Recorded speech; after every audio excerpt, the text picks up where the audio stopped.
यन्तां वन्दे गुरुपरम्परां वाक्यकारं वररुचिं भाष्यकारं पतञ्जलिं पाणिनिं सूत्रकारं च प्रणतोऽस्मि मुनित्रयम्। सर्वेभ्यो नमो नमः।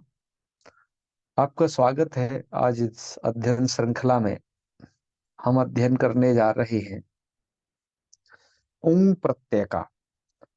नीश प्रत्यय विधायक एक सूत्र और अवशिष्ट रह गया था, उसको भी आज कह देना है। वो है इतो मनुष्य जाते। और जिस विषय को लेकर के इतो मनुष्य जाते प्रवृत्त होता है, ऊं उतः भी उसी विषय को लेकर के प्रवृत्त होता है, बस थोड़ा अलग अलग प्रातिपदिक का अंतर पड़ता है। इससे पहले मैंने आपको जाते रस्त्री विषयादि उपधात सूत्र को पढ़ाया है। जाते रस्त्री विषयादि उपधात के विषय में मैं पुनः इसलिए बात कर रहा हूं, मैंने जब आपको यह जो सूत्र पढ़ाया था, इसमें बताया था कि जाति के जो लक्षण हैं, चार लक्षण किए हैं, जिसमें से आकृति ग्रहणा जाति ये पहला लक्षण है। लिंगानाम चर सर्वभाग सकृदाख्यात निर्ग्राह्य ये दूसरा लक्षण है। गोत्रंच तीसरा और चरणई सह यह चौथा लक्षण है। इनके जो उदाहरण क्रमशः यहाँ पर दिए गए हैं, जैसे इसका उदाहरण है तटी, आकृति ग्रहणा जाति इसका है वृषली। गोत्रंचा का उदाहरण औपगवी। यह मूल में नहीं दिया था लघु सिद्धांत कौमुदी के, हमने सिद्धांत कौमुदी के मूल से उद्धृत करके यहाँ पर दे दिया था ये।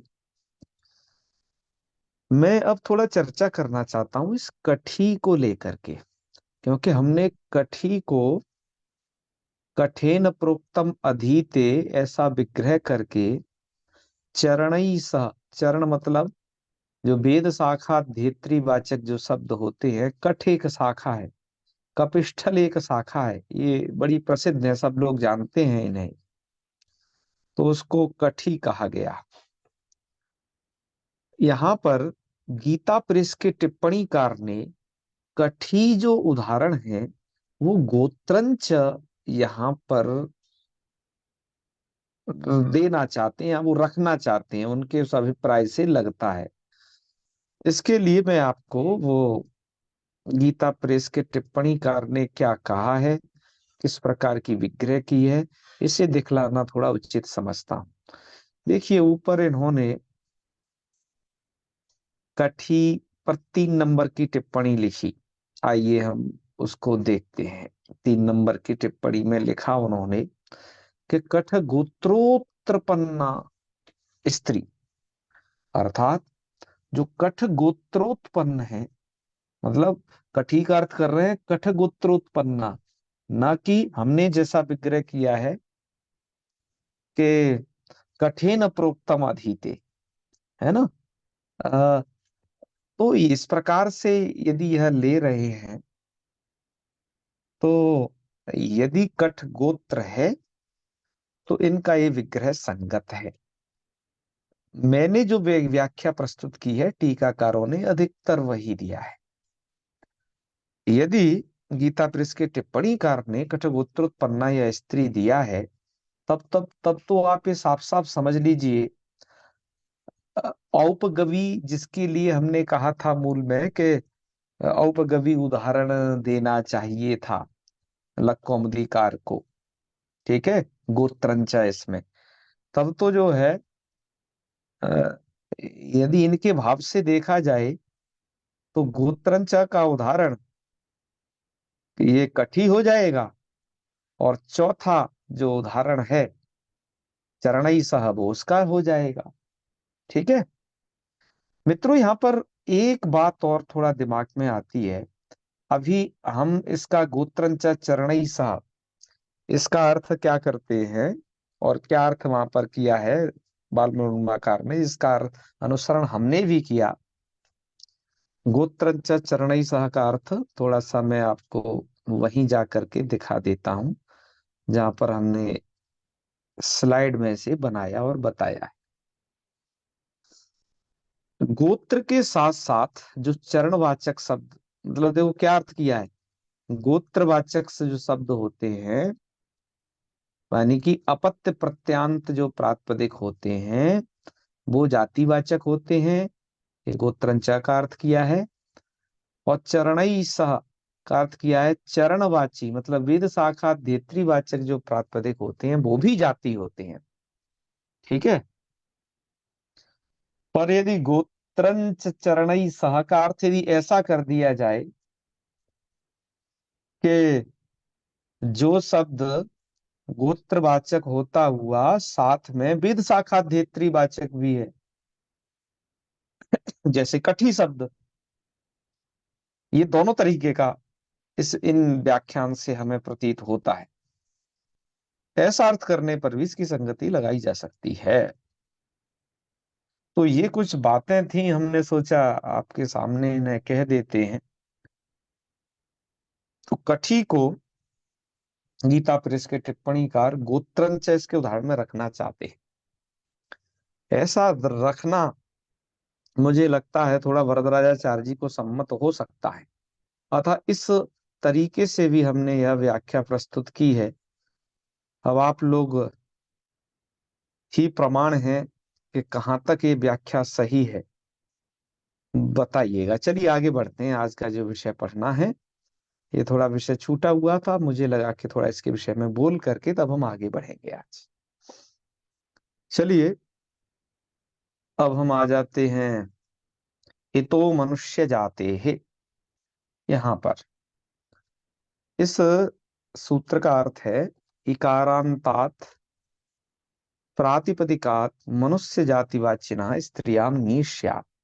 इकारांत प्रातिपदिक जो शब्द हो, यदि वो मनुष्य जातिवाचक है तो स्त्रियाम स्त्रीत्व विवक्षिते, स्त्रीत्व की विवक्षा में वहां नीश प्रत्यय हो जाता है। तो यहां पर देखिए, वैसे तो पूरे स्त्री प्रत्यय के अंतर्गत अयादित स्टाप से अतः का संबंध है, किंतु इतो मनुष्य जाते हुआ, ठीक है, यहाँ पर ये इकारांतों से ही ये नीस प्रत्यय का विधान किया जा रहा है। वो शब्द पशु पक्षी इत्यादि जातिवाचक ना हो, बस मनुष्य जातिवाचक होना चाहिए। तो यहाँ पर जो दाक्षी शब्द है, ये गोत्रंच इस नियम के आधार पर दाक्षी जातिवाचक है, क्योंकि जाति के चार लक्षण किए थे ना, वो गोत्रंच के आधार पर ही जातिवाचक है, ध्यान रखिए। विग्रह कर लीजिएगा, दक्षस्य अपत्यम स्त्री, पर वो मनुष्य जाति स्त्री, तो दक्ष नश हो जाएगा अपत्य अर्थ में। यहाँ पर अत ईय से ईय हो जाएगा। ठीक है। तो कहीं पर गोत्रापत्यम ऐसा भी मैंने कुछ विग्रह पढ़ा है, तो ईय हो जाएगा। तो स्थिति हो जाएगी दक्ष ङस ईय। अब यहाँ पर तदितांत तत्वात् प्राकृतिक संज्ञा होती है दक्ष ङस ईय समुदाय की। विभक्ति का इस ङस का लुक होकर के ईय का ई बचता है, और दक्ष के आकार का जैसे जैसे लोप करके और आदि एच को वृद्धि करने पर इत्वात् दाक्षी ऐसा रूप बनता है, ये तद्धितांत है। अब ये दाक्षी शब्द इकारांत प्रातिपदिक हो गया, ये मनुष्य जातिवाची भी है ये। तो जिसका इस कारण से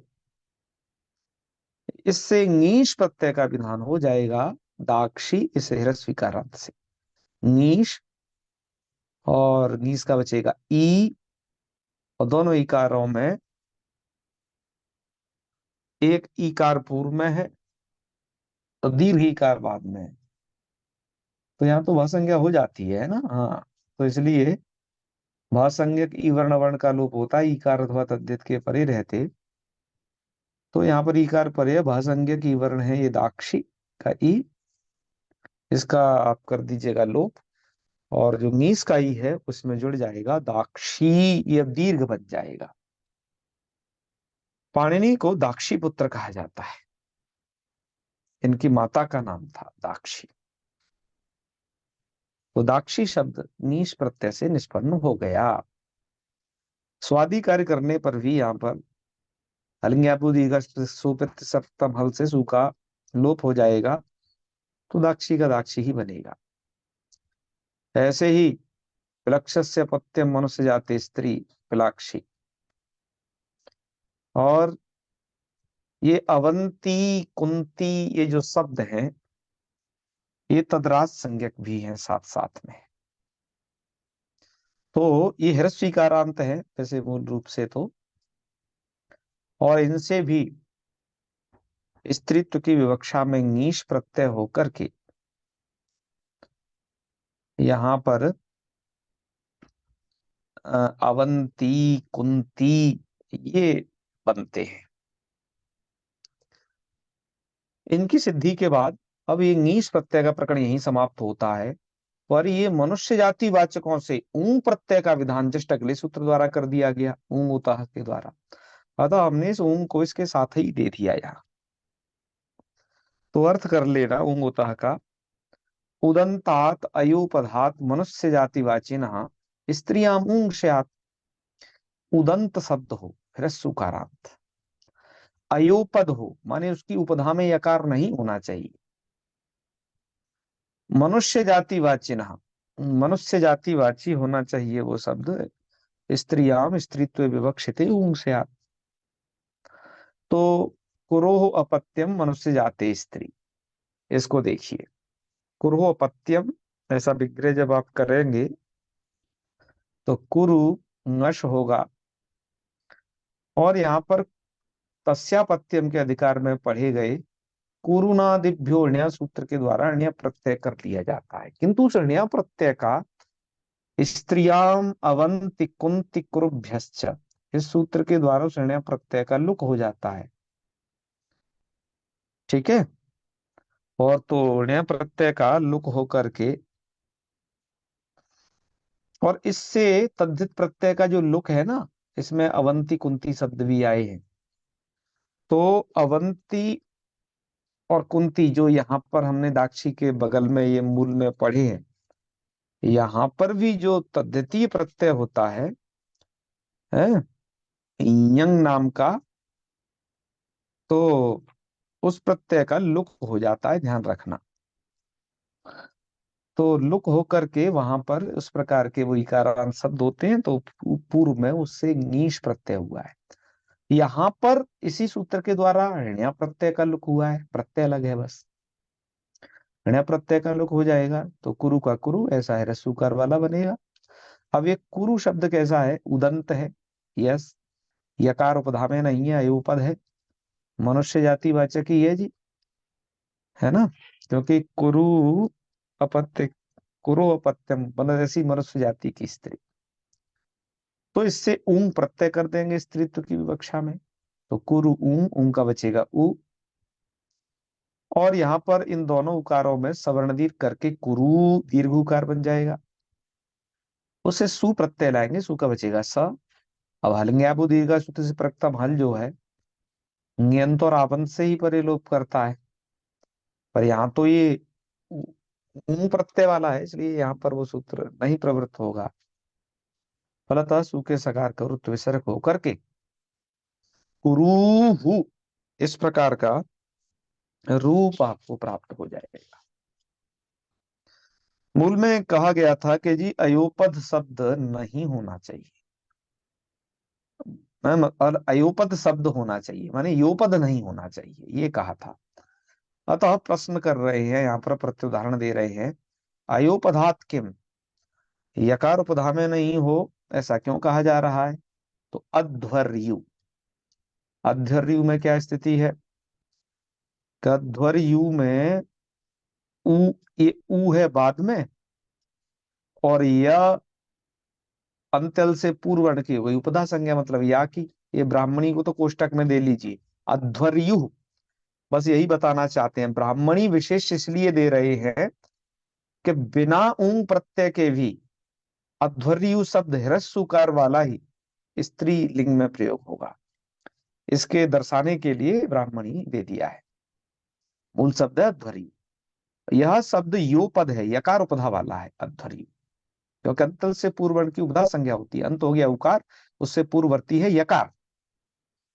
यो पद होने से ऊंगता सूत्र नहीं यहां पर प्रवृत्त हुआ। तो फिर फाइनली जब ये प्रवृत्त नहीं हुआ तो क्या कर लेंगे हम, ऐसा हिरस्यकार वाला ही रखेंगे और वो स्त्रीलिंग ही होगा।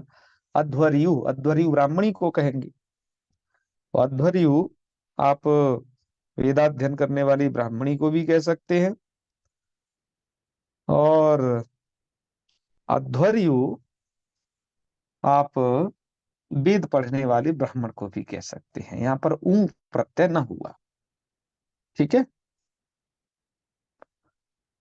कुछ एक बार मुझे प्रश्न आया था कि जिज्ञासु शब्द है, कहा कि जिज्ञासु का स्त्रीलिंग क्या होगा। सही बात भी है, विचार करना चाहिए। अच्छा, थोड़ा अध्वर्यु के विषय में एक बात बता दी जाए। गोत्रंच चरणई सह, वहां चरणई सह जो आया ना, चरणवाची है, मतलब शाखा, वेद शाखा देत्रीवाचक शब्द है, इसलिए ये जातिवाचक शब्द है अध्वर्यु, याद रहे। ये बता करके मैं एक और बात बताना चाहता हूँ थोड़ा सा। एक शब्द है जिज्ञासु। मुझे किसी ने पूछा कि यह जो जिज्ञासु शब्द है, यहाँ पर इसका स्त्रीत्व, स्त्रीलिंग में क्या बनेगा, मतलब पुरुष को तो जिज्ञासु कह देते हैं, स्त्री को क्या कहेंगे। तो ये देखिए, वस्तुतः जो जिज्ञासु शब्द है ये उकारांत है, ठीक है ना। सनासन विक्षु से यहाँ पर ऊ प्रत्यय है। तो क्या ऊंग होता यहाँ पर प्रवृत्त होगा क्या, विचार कर लेते हैं। यदि ऊंग होता प्रवृत्त हुआ तो रूप ऐसा बनेगा जिज्ञासु, दीर्घ वाला, ऐसा वाला। ठीक है। पर ऐसा वाला बनता है क्या, ऐसा वाला बिल्कुल नहीं बनता, रस्व वाला ही बनता है। क्योंकि यहाँ पर ऊंग होता इसलिए नहीं प्रयुक्त तो हो पाएगा कि ये जो है जातिवाचक शब्द नहीं है जिज्ञासु। ठीक है। क्योंकि यह जो है, जो गोत्र, जो जाति के चारों लक्षण है, आकृति, ग्रहणा, जाति इत्यादि, किसी में भी ये समाविष्ट नहीं होगा। तो यहाँ पर भी ऊंग प्रत्यय नहीं करिएगा। तो यहाँ पर चाहे स्त्री हो चाहे पुरुष हो, दोनों के लिए, जैसे अध्वर्यु ब्राह्मणी के लिए भी प्रयुक्त होगा और ब्राह्मण के लिए भी, इसी प्रकार से जिज्ञासु ब्राह्मण के लिए भी प्रयुक्त होगा और ब्राह्मणी मतलब पुरुष और स्त्री दोनों के लिए प्रयोग होगा। ठीक है। चलिए, इतनी बात समझ गए तो इस वाली स्लाइड में जो समझाना था वो समझ लिया है। अब हम आगे की स्लाइड में बढ़ते हैं। अब मित्रों, इसके बाद वरदराजाचार्य जी ने जो पाणिनि सूत्र उद्धृत किया वह है पंगोश्च। पंगोश्च सूत्र के द्वारा भी ऊं प्रत्यय का विधान होता है। इसका अर्थ है तो कुछ वरदराजाचार्य जी दिए नहीं है, तो हमने इसका अर्थ जो है ऊहित कर दिया, लिख दिया यहाँ पर कि पंगु प्रातिपदिका स्त्रियाम ऊं प्रत्यय स्यात्। पंगु इस प्रातिपदिक से स्त्रीलिंग में ऊं प्रत्यय होता है। इस सूत्र को पढ़ते हुए मन में शंका आई कि भैया वो मनुष्य जाति वाच्य न का संबंध यहाँ पर भी है या नहीं, तो यहाँ बिल्कुल नहीं। क्योंकि पंगु, पंगु जो शब्द है वो जातिवाचक है ही नहीं, पंगु शब्द गुणवाचक है मित्रों। जिसके कारण से यहाँ पर ऐसा ही सीधा अर्थ कर दिया, पंगु इस प्रातिपदिक से स्त्रीत्व की विवक्षा में ऊं प्रत्यय हो जाता है। तो इसको ऐसे विग्रह करके लिखना, पंगुत्व गुण विशिष्टा स्त्री। ठीक है। पंगुत्व गुण विशिष्टा स्त्री, पंगु कहते हैं कि जिसका पैर एर में कुछ समस्या है। ठीक है। दिव्यांग कह सकते हैं आजकल की सरकारी लैंग्वेज में उसे हम। तो फिर पंगु शब्द से यहाँ पर हम ऊं प्रत्यय करेंगे पंगुश्च सूत्र के द्वारा। तो पंगु ऊं, ये हिरस्यकारांत शब्द है, याद रखिए। जातिवाचक नहीं था, पंगुष्ठ को अलग से बनाना पड़ा क्योंकि गुणवाचक शब्द है। इसे ऊं प्रत्यय कर दिया, ऊं का आप जानते ही हैं ऊ शेष रहता है, तो यहाँ पर दोनों में सवर्ण दीर्घ कर देना, पंगु ऐसा बन जाएगा। पंगु से स्वादिकारी कर लेना। यहाँ पर सकार का हल्ंगिया लोग बिल्कुल नहीं होता, याद रखना। तो श्रुत विसर्ग होकर के रूप बन जाएगा पंगु। ठीक है। इसके पश्चात यहाँ पर एक वार्तिक दिया है मित्र। इस वार्तिक के डिस्क्रिप्शन में हमने एक बात लिखी है, ऊं प्रत्यय विधायकम काशिकोक्तम वार्तिकम। ऊं प्रत्यय विधायक काशिकोक्त वार्तिक वार्तिक है, ये मतलब काशिका कार के द्वारा कहा गया वार्तिक है। यह वार्तिक भाष्य में उपलब्ध होता ही नहीं है। महाभाष्य में कृतभूर परिश्रम जो नागेश हैं, वो इस चर्चा को करते हैं। यह जो वार्तिक है, ये स्वस्वरस्य स्वस्वरा एक सूत्र है जो कि एक शेष के प्रकरण में पढ़ा गया है। तो स्वस्वरस्य स्वस्वरा यह जो सूत्र है जो कि एक शेष के प्रकरण में पढ़ा गया है, उसके उस स्वश्रु शब्द को देख करके पाणिनि जी का सूत्र है ये। तो उस पाणिनि जी के सूत्र में स्वश्रु शब्द को देख करके काशिकाकार ने इस वार्तिक को ऊहित कर लिया है, कह लिया है। किंतु यह वार्तिक बिल्कुल भी भाष्य सम्मत नहीं है। इस बात की कड़ी आलोचना नागेश और उनके जो अनुयायी हैं, अन्य टीकाकार जैसे दादिमतकार इत्यादि, उन्होंने बड़े की है खरे शब्दों में। भाष्य ये तो साफ साफ लिखते हैं नागेश, तो कह रहे हैं भाष्य तो इदम न दृश्यते। मैं शेखर की पंक्तियां पढ़ रहा हूं आपके सामने। नागेश कहते हैं भाष्य तो इदम न दृश्यते, भाष्य में ये वार्तिक देखा ही नहीं जाता है। तो आप कहोगे जी भाष्य में देखा नहीं जाता, तो भाष्यकार इस अश्रु शब्द की सिद्धि करते कैसे हैं? तो वो लिखते हैं कि ज्ञाप प्रातिपदिकात सूत्र का यदि भाष्य देखा जाए, भाष्य के स्वरस भाष्य से यही प्रतीत होता है, ज्ञाप प्रातिपदिकात सूत्र के भाष्य से, कि स्वश्रु शब्द अव्युत्पन्न प्रातिपदिक है। अव्युत्पन्न प्रातिपदिक, अव्युत्पन्न प्रातिपदिक समझते हैं ना? अव्युत्पन्न प्रातिपदिक का मतलब होता है कि वहां पर आप प्रकृति प्रत्यय की कोई कल्पना नहीं करेंगे। ठीक है, ऐसा अव्युत्पन्न प्रातिपदिक शब्द है ये स्वश्रु शब्द। ये भाष्यकार का मत है, क्योंकि पाणिनि जी ने स्वश्रु की प्रक्रिया को कहीं कहा नहीं है। अतः भाष्यकार ये कहते हैं, वहां ये ध्वनन होता है ज्ञाप प्रातिपदिक का सूत्र को देख करके कि स्वश्रु शब्द अव्युत्पन्न प्रातिपदिक ही है। लेकिन आप जानते हैं कि सिद्धांत कौमुदीकार ने तो कुछ काशिका की वार्तिकों को भी, काशिका के कुछ मत हैं उनको भी अपने में रखा है।